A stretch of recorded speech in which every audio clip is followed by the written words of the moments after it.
Hello दोस्तों, बात करते हैं विश्व शेर दिवस। अभी जो रिसेंट में ही गुजरा है 10 अगस्त को। जी, 10 अगस्त को अभी रिसेंट में ही विश्व शेर दिवस वर्ल्ड लायन डे के रूप में मनाया जाता है। ये अभी भी निकला है, रिसेंट की डेट है ये।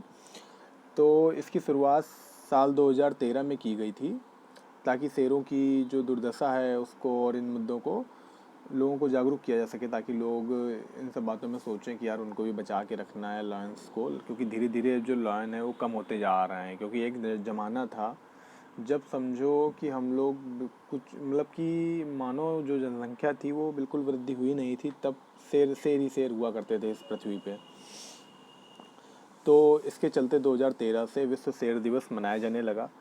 और क्या कहते हैं कि सर्वप्रथम, जैसे कि पहले अपने यहाँ इंडिया में बहुत से प्रोजेक्ट लॉन्च हो चुके हैं। Project elephant, project tiger, project crocodile, इस टाइप के प्रोजेक्ट इंडिया में पहले से लॉन्च हो चुके हैं। उसी क्रम में नरेंद्र मोदी जी ने 15 अगस्त 2020 को प्रोजेक्ट लॉयन की शुरुआत की थी। ठीक है, इन्होंने प्रोजेक्ट लॉयन की शुरुआत की थी और उसी के चलते 10 अगस्त को अब की बार जब विश्व शेर दिवस मनाया गया है, अभी रिसेंट में शायद परसों नरसों, हाँ नरसों, जब आपका विश्व शेर दिवस मनाया गया है, तो उस दिन क्या कहते हैं कि केंद्र सरकार द्वारा 2000 रुपये गुजरात स्थित गिर नेशनल पार्क की देखभाल के लिए आवंटित किए गए हैं। अब बात बताते हैं कि जो गुजरात है, गुजरात हमारा जो है वहीं पे सबसे ज़्यादा शेर पाए जाते हैं गिर नेशनल पार्क में।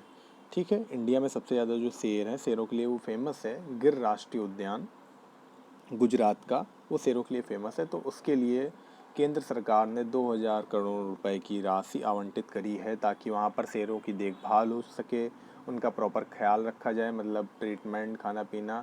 जिस तरीके से शेरों की जनसंख्या कम हो रही है उस संदर्भ में चिंता जताते हुए, और हमारे गुजरात के जो मुख्यमंत्री हैं विजय रूपाणी जी ने 10 अगस्त 2021 को राज्य वन विभाग द्वारा आयोजित एक कार्यक्रम में भाग लिया, जहां पर केंद्र सरकार द्वारा आवंटित की गई राशि के बारे में जानकारी दी।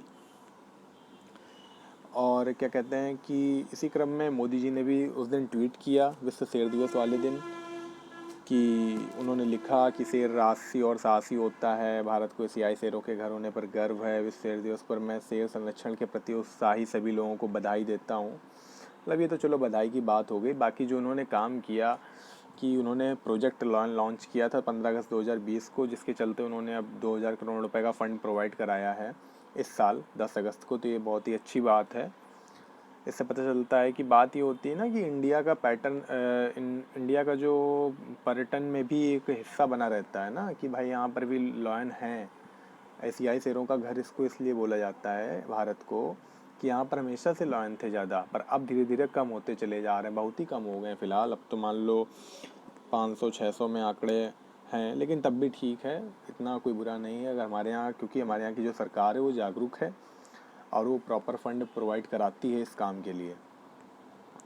शेरों से संबंधित कुछ आंकड़े देखिए भी पिछले कुछ साल के हैं। वर्ष 2015 में भारत में शेरों की संख्या 523 थी, और वर्ष 2020 में भारत में शेरों की संख्या का आंकड़ा लगाया गया है तो ये 674 है। तो शेरों की संख्या में जो वृद्धि हुई है वो 29% हुई है। तो ये एक बहुत ही अच्छी बात है कि शेरों की संख्या में 29% की वृद्धि हुई है, और ये एक अच्छा कदम है। इसी तरीके अगर हम लोग आगे बात करें, तो जो एक औसतन शेर का वज़न होता है वो 190 किलो होता है, तथा एक शेरनी का वज़न 130 किलो तक होता है। ठीक है। और शेर के बारे में एक फैक्ट ये भी है कि यदि शेर कहीं से दहाड़ता है तो उससे 8 किलोमीटर दूर तक उसके दहाड़ने की आवाज़ जाती है। यदि आप कहीं 8 किलोमीटर दूर बैठे हैं, शेर अगर कहीं से दहाड़ रहा है तो आपको 8 किलोमीटर दूर हैं तब भी आपको आवाज़ आ जाएगी कि हाँ वहाँ पे कोई चीज़, कोई जानवर है। और एक शेर की उम्र जो होती है वो लगभग 16 से 20 साल की होती है, और आज से लगभग 2000 साल पहले पृथ्वी पर 10 लाख से ज़्यादा शेर पाए जाते थे, और 90% से ज़्यादा जो शिकार होता है वो शेर नहीं बल्कि शेरनियाँ करती हैं। ये एक फैक्ट है।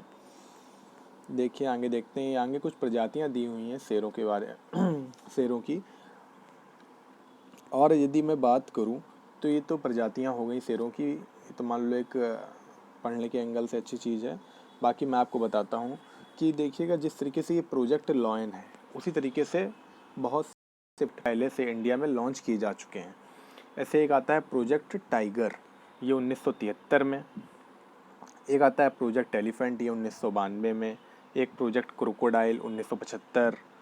एक है प्रोजेक्ट स्नो लियोपार्ड, ये होता है आपका 2009 में।